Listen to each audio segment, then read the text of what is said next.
Également connue sous le nom du 9e art, la bande dessinée et la Belgique sont fortement liées. La BD franco-belge trouve sa place dans une bibliothèque au même titre que des livres d'auteurs reconnus comme Gustave Flaubert ou Victor Hugo.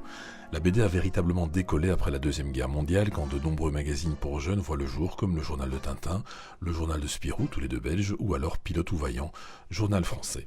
Georges Rémy, alias Hergé, vous êtes le père d'un jeune garçon qui ne vieillit pas. En fait, son apparence physique mise à part, Tintin est-il toujours le même en 1972 qu'en 1929 ? Tintin a évolué évidemment dans la mesure où j'ai évolué moi-même, mais fondamentalement il est resté le même.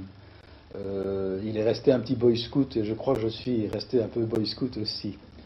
Et de ce point de vue-là, donc il n'a pas changé. Pour remplir ces magazines, il faut du contenu. Ce sera principalement de la BD. Les personnages d'hier et d'aujourd'hui sont de véritables références pour tous les Belges.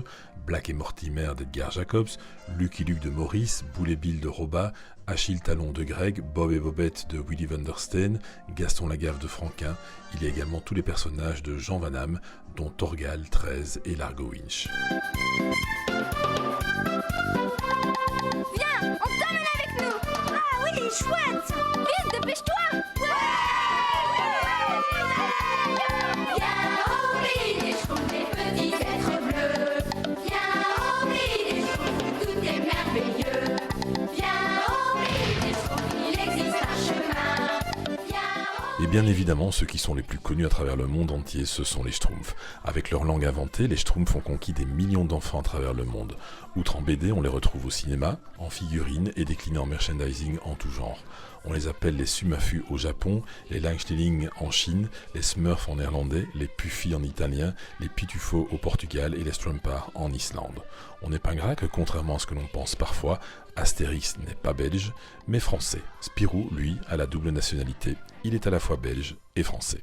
Alors, j'ai dessiné la première fois le chat en 1980.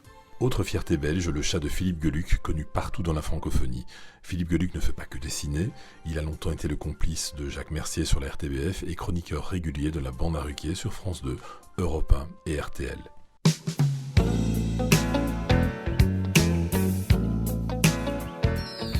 On notera encore que l'un des plus grands artistes de tous les temps, Michael Jackson, était un fan absolu de Martine, de l'artiste Marcel Marlier. Il avait découvert le personnage un peu par hasard sur un puzzle alors qu'il était en Allemagne. Admiratif, il veut alors absolument rencontrer son créateur. C'est donc plus que surpris que Marcel Marlier reçoit un jour un coup de fil de Michael Jackson. Ils se rencontreront à plusieurs reprises et la star proposera d'acheter tous les originaux de Martine à prix d'or. Marcel Marlier et son épouse refusent malgré une offre qualifiée à l'époque de mirobolante.